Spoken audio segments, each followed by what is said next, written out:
Yun, bismillah, Kuyatek nyo nga pala kung yung Kuya Goods. Ayan, so meron naman dumating sa atin, green screen na Apple. Ayan, so sa mga gusto magpagawa nito mga boss, punta na lang kayo dito sa aming shop, SM Bacoor, Poplar, Cyberzone, Mobile World Store. Ayan, so minamadali ko na itong baklasin mga bossing itong iPhone 13 Pro Max nya. So ito po pala talaga yung sakit ngayon ng iPhone 13 Pro Max. So nagiging screen, white screen, and black screen. So nagagawa naman po yan mga bossing. Mabilis lang naman yung gawin, hindi naman maabot ng ilang oras bago siya maano. Mahirap lang talaga siyang baklasin mga bossing dahil sobrang dikit talaga na itong LCD na ito, lalo na pagbagong paano pa lang bukas. So ayan, kaya medyo dinadaan-daan natin baka mag-scratch pa. Ayan, so green screen to mga bossing, no?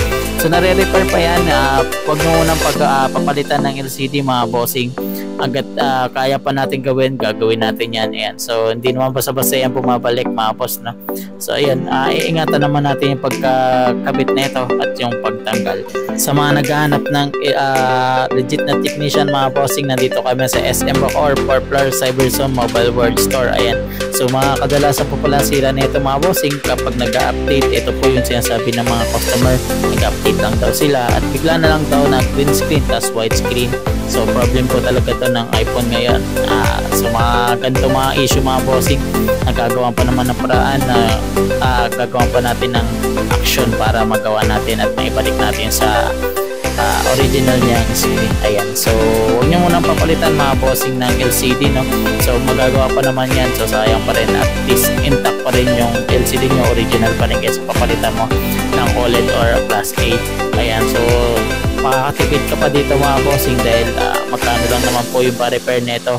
So ayan na bossing, okay na pala siya. So lobat lang, i-charge ko lang to and testing ko na rin kung okay na siya para solve na si sir. Ayan, so nag-message pala to sa TikTok ni Kuya Brando sa last option yan. So wala siya kaya ako na lang ang bumanat na ito mga bossing. Ayan, so sa mga gusto magpa-repair mga bossing, no, nandito kami sa SM Bacoor, Poplar, Cyberzone, Mobile World Store. Sa mga gusto rin po pala bumili ng bagong phone, meron na kaming bagong phone dito mga boss. Ayan, pwede na kayo pumunta dito mga boss sa aming shop.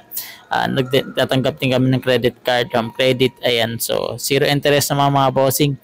Meron po tayong trade-in. Ayan, so sa mga gusto mag-trade-in ng phone na may mga luma na kayong phone ng Samsung, pwede natin palitan yan ng Samsung na original. Ayan, sa mga gusto magpunta dito sa aming shop, ayan, punta na lang kayo, PM nyo na lang ako mga bossing. Ayan ko, so binabalik na siya para maibalik na sa customer at magamit niya na to. Kailangan na niya to magamit dahil ilang ulit ko na rin daw niya to hindi nagagamit. Kaya yan, chinarge ko na.